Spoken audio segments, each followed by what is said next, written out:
रोशन करे दुनिया।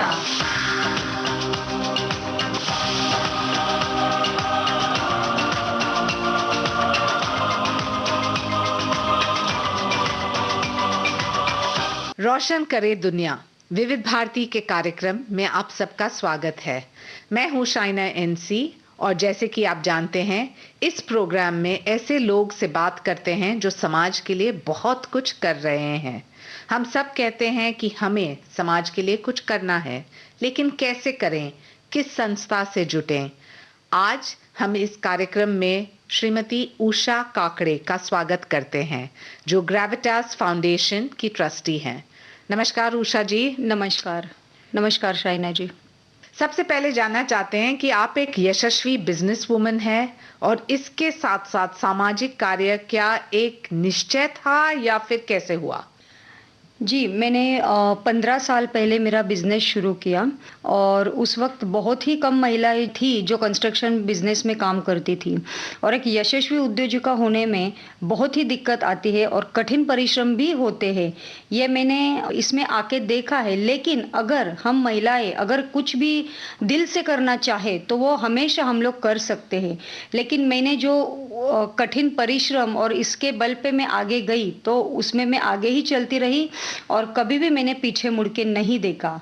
एक यशस्वी उद्योजिका होने के साथ मुझे हमेशा ऐसे लगता था कि जिस समाज के लिए हमको इतनी समृद्धि मिली है, उस समाज के प्रति हमको भी हमेशा कुछ कृतज्ञता होनी चाहिए और हमको समाज की सेवा करनी चाहिए। इस विचार में मैंने ये समाज कार्य की शुरुआत की और बहुत सालों से समाज कार्य कर रही हूँ और उसको एक ऐसा परिणाम देने के लिए मैंने खुद सामाजिक संस्था जो ग्रेविटास फाउंडेशन का वो एक निर्माण किया। ग्रेविटास फाउंडेशन क्या करती है? ग्रेविटास फाउंडेशन ने आज तक बहुत सारे प्रोजेक्ट किया है। बेसिकली हम ग्रेविटास फाउंडेशन में महिलाओं और बच्चों के लिए हम लोग काम करते हैं और इसमें उनके हेल्थ के लिए ज़्यादा काम करते हैं। हम हमेशा देखते हैं कि महिला अपने काम में व्यस्त होती है और खुद के हेल्थ पे वो ध्यान नहीं दे पाती है, इसलिए हम महिलाओं के हेल्थ के ऊपर अभी काम कर रहे हैं और बच्चों के हेल्थ के और ऊपर। कोरोना के महामारी के समय में क्या आपने सामाजिक कार्य किया या फिर कैसे इन महिलाओं और बच्चों को मदद की? जी, इस पैंडेमिक में लॉकडाउन होने के बाद से हमने ग्रेविटास फाउंडेशन के माध्यम से अनेक लोगों की मदद की है। जैसे कि बेरोजगारी चलती, जिनके घर में समस्याएं थी, ऐसे घरों में औरतों और बच्चों को ध्यान में रखते हुए हमने उनको जीवन आवश्यक वस्तु दिए हैं। उसी के साथ ट्रांसजेंडर जो कम्युनिटी जो बहुत ही निग्लेक्टेड कम्युनिटी है, उनको हमने बड़े पैमाने पर ग्रोसरी की मदद की है। उषा जी, कोरोना के महामारी में बहुत सारे संस्था ने अच्छा काम किया। ये कौन सा एक योजना था जहां आपको लगा कि वो जो अंतिम संस्कार में आपको एक सम्मान देने की आवश्यकता है और कैसे आपने किया ये कार्य? हम जब ये कोरोना के इसमें काम कर रहे थे तो हमको ऐसे लगा कि केवल वस्तु देके या ये करके, मतलब वो जो हमने काम किया है वो तो किया है, जो गरजू लोगों की मदद तो हमने की है, उनको खाने पीने की व्यवस्था की है, लेकिन उसके साथ साथ हमको एक ऐसे लग रहा था कि जिनकी कोरोना से डेथ हो रही है, उनके मृत्यु के बाद उनके घर वालों को उनका चेहरा तक नजर नहीं आ रहा है, उनका अंतिम दर्शन नहीं हो रहा है। तो फिर ऐसे में एक तो पहले से ही वो इतने दुखी और ऊपर से ये सब दुख, ये बहुत ही दुखद काली घटना है। तो इसके ऊपर हमने सोचा कि कुछ ऐसे बॉडी बैग्स बनाए जाए कि जिससे मृत व्यक्ति का चेहरा उसके रिश्तेदार देख पाए। इस तरह तैयार की हुई विशेष बॉडी बैग्स हमने ससून हॉस्पिटल को सुपुर्द की और ये विशेष बॉडी बैग्स पूरी तरह से मेडिकल क्राइटेरिया को ध्यान में रखते हुए निर्जंतुकीकरण करके बनाई गई है। आपका एक विशेष कार्यक्रम है गुड टच बैड टच और ये बहुत ही महत्वपूर्ण है क्योंकि माता पिता कभी कभार अपने बच्चों को समझाते तक नहीं। तो आपके मन में ये कार्यक्रम कैसे आया और ये कार्य कैसे आपने लोगों तक पहुंचाया? गुड टच बैड टच का हमने जब दिल्ली में निर्भया घटना हुई तो उसके बाद हमने इस केस पे थोड़ा सा सोच विचार किया और हमने सोचा कि हमारे ग्रेविटास फाउंडेशन को इसी के ऊपर अभी थोड़ा काम करना चाहिए और उसके बाद हमने इसके जन जागृति का मीन्स बच्चों पर बढ़ते अत्याचारों का ध्यान में रखते हुए जन जागृति का प्रकल्प हमने हाथ में लिया और अभी तक हमारे साथ हमने 4 लाख बच्चों को प्रशिक्षण दिया है और इसमें से कई सारी घटनाएं हमारे सामने आई है और ऐसे हमारे ध्यान में आया है कि ज़्यादातर पहचान वाले लोग ही और रिलेटिव वही गलत काम कर रहे हैं। लेकिन माता पिता को भी समझाने की एक मुहिम आपने चलाई। जी, अभी हम लोग वही कर रहे हैं, पेरेंट्स के साथ बैठ के उनके साथ अगर कोई केस आती है तो उनको समझा के, ताकि क्या होता है अगर उस केस में अगर माता-पिता ही बोलते हैं कि नहीं, समाज के डर से चुप रहना चाहिए, तो उस केस में हम बच्चे को न्याय नहीं दे पाते हैं। और हम लोग उनको समझाते हैं कि अभी तो ये सब समाज का डर और ये छोड़ के हमको अभी कहाँ से तो बात स्टार्ट करनी चाहिए। और ये समझ में आ रहा है काफ़ी हद तक पेरेंट्स के बारे में। तो ग्रेविटास फाउंडेशन से लोग जो जुड़ना चाहते हैं और खास तौर से रोशन करे दुनिया के श्रोताओं को लगे कि उनको इस गुड टच बैड टच में काम करना है या इस मुहिम में आपका साथ देना है, तो वो कैसे आपके साथ संपर्क करें? हमारा जो वेबसाइट है www.gravitasfoundation.org, उसके साथ आप उस वेबसाइट पे जाइए, वहाँ पे हमारा ईमेल आईडी, कॉन्टैक्ट नंबर सब कुछ है। अगर सच्चे दिल से आप कुछ काम करना चाहते हैं, हमें कॉन्टैक्ट कीजिए। हम भी इस काम के लिए आगे बढ़ना चाहेंगे, आपके साथ रहेंगे हमेशा के लिए, क्योंकि समाज कार्य करना हम सबको बहुत ही अच्छा लगता है और उसी तौर से हम लोग आगे जा रहे हैं। और भविष्य की कौन से योजनाएं हैं जिसके बारे में आप चर्चा करना चाहेंगे? मुझे ऐसे लगता है कि हर महिलाओं में एक अच्छी क्वालिटी होती है और मुझे ऐसे समझता है कि हर महिला अपने इस अच्छे क्वालिटीज़ को डेवलप, जो भी अपने पास अच्छी क्वालिटी उसको डेवलप करना चाहिए। मेरे हिसाब में महिला सक्षमीकरण, महिलाओं का निर्णय प्रक्रिया में सहभाग होना चाहिए। उषा जी, बहुत बार देखा है कि महिला महिला का समर्थन नहीं करती है और जब सामाजिक काम करते हैं तो कभी कभार रुकावट महिला ही महिला की करती है। उस परिप्रेक्ष्य में क्या ग्रेविटास फाउंडेशन ने कुछ सोचा है कि भविष्य में कौन से योजनाओं के बारे में आप बता सकते हैं? जी, योजनाओं के बारे में अगर आप बोलोगी तो आज का समाज कार्य मुख्य रूप से सरकार, एनजीओ और सीएसआर के अंतर्गत हो रहा है। मुझे लगता है कि जो भी सरकारी योजनाएं महिला और बच्चों के लिए है, उसके धोरण में और उसको चलाने के लिए सरकारी और गैर सरकारी सामाजिक संस्थाओं में नेटवर्किंग होना बहुत ज़रूरी है।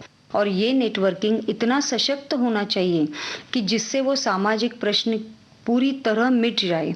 मैं हमेशा इस प्रयास का स्वागत करूंगी और इसके लिए प्रयत्नशील रहूंगी।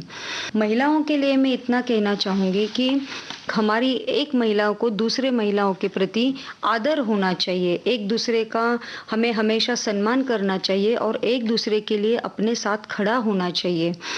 और मैं हमेशा ये बात बोलती हूँ कि हमेशा याद रखिए कि आप अगर कोई भी बड़ा सक्सेस पाती हो तो हमेशा याद रखिए कि कभी ऊंचाई पे मत जाओ, हमेशा ज़मीन पे रहो और हमेशा याद रखो कि किसी भी नीचे गिराने वाले व्यक्ति को कभी ताकतवान नहीं कहते, बल्कि नीचे गिरने वाले व्यक्ति को हाथ उठा के जो उठाता है उसी को सही मायने में ताकतवान कहलाते हैं। क्या आपके लाइफ में कोई ऐसा एक्सपीरियंस रहा है जहां से आपको लगा कि नहीं, ग्रेविटास फाउंडेशन को इस दिशा में काम करना चाहिए? नहीं, मुझे स्टार्टिंग से ही ऐसे लग रहा था कि एक तो हेल्थ के ऊपर, महिलाओं के ऊपर काम करना चाहिए, क्योंकि जब भी हमने ये फाउंडेशन स्टार्ट किया तभी हमने बहुत सारी संस्थाएं की भेंट ली, बहुत सारे हम एनजीओ के पास गए, उनके हेड्स को मिले और तभी हमको पता पड़ा कि महिलाओं का मेन प्रॉब्लम तो है ही कि वो अपने पैरों पे सक्षम नहीं हो पा रही है और दूसरा तो वो अपने हेल्थ के ऊपर ध्यान नहीं दे रही है। और उसके साथ साथ अभी ये जब निर्भया का हुआ तो उसके बाद हमारा यही कोशिश चालू था कि हम लोग इसके ऊपर भी काम करें। और अभी तक मैंने जैसे आपको बताया कि 4 लाख बच्चे हमारे कंप्लीट हुए और इतना अच्छा हमने ये स्टार्ट किया और आज हमारे साथ बिरला फाउंडेशन जुड़ा है और यूनिसेफ इंडिया भी इस प्रोजेक्ट के लिए जुड़ी है। उषा जी, जाते जाते आपका संदेश क्या है देश के महिलाओं के लिए, ताकि वो शिक्षित, सुरक्षित, आत्मनिर्भर रहें और समाज के लिए कुछ अच्छा काम भी करें? मैं अपने महिला फ्रेंड्स के लिए इतना ही कहना चाहूँगी कि हर एक महिला में कुछ न कुछ एक अच्छी क्वालिटीज़ होती है, उसको अपनी क्वालिटीज़ को समझना है और उसे डेवलप करना चाहिए। एक महिलाओं को हमेशा ये ध्यान में रखना चाहिए कि दूसरे महिलाओं को हम लोग कैसे सक्षम बने, एक दूसरे का कैसे आधार बने और अपना कॉन्फिडेंस हमेशा बनाए रखें। आपको सक्सेस से कभी कोई नहीं रोक सकता है, ऐसे मुझे लगता है। बहुत अच्छी बात। ना कटूंगी, ना जलूंगी, ना मिटूंगी, ना मरूंगी। ना कटूंगी, ना जलूंगी, ना मिटूंगी, ना मरूंगी। मैं थी, मैं हूँ,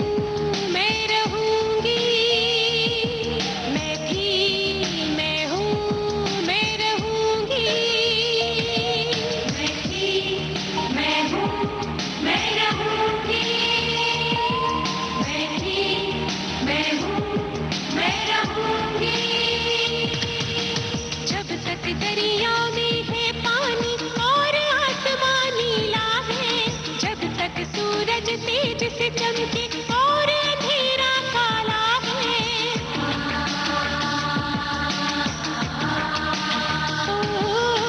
जब तक दरिया में है पानी और आसमान नीला है, जब तक सूरज तेज से चमके और अंधेरा काला है, तब तक इस जहां का बन के प्राण रहूंगी।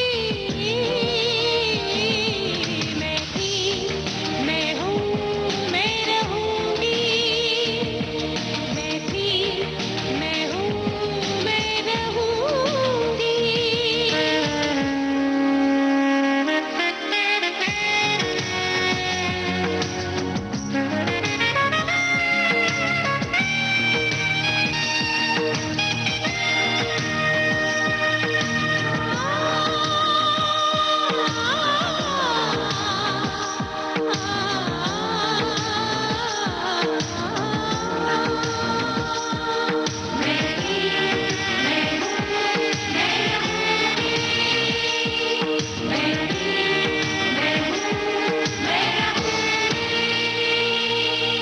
जिस पे टूट पड़ी सदियों से अरबों लहरें सागर की, मैं वो अविचलशीला हूँ, हर आफत है जिसने झेली।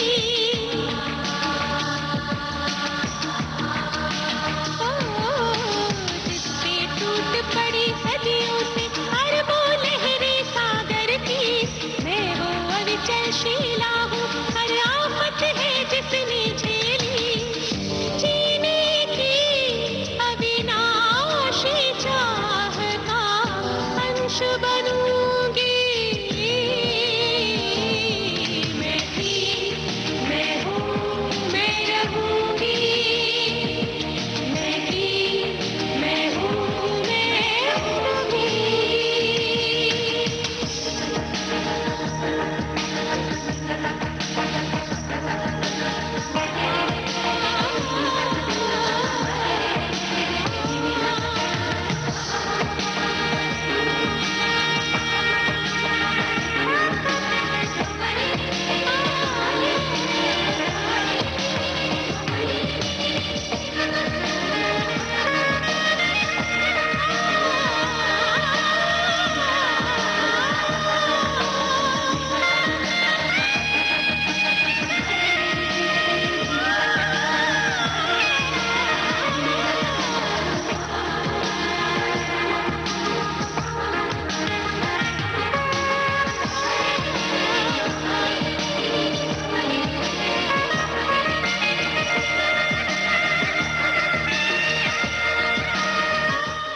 जाते जाते गोस्वामी तुलसीदास ने जैसे कहा, दूसरों के हित से बड़ा कोई धर्म नहीं है।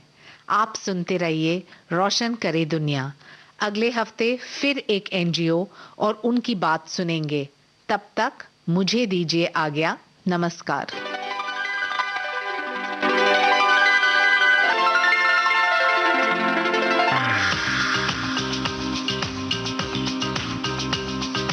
रोशन करे दुनिया।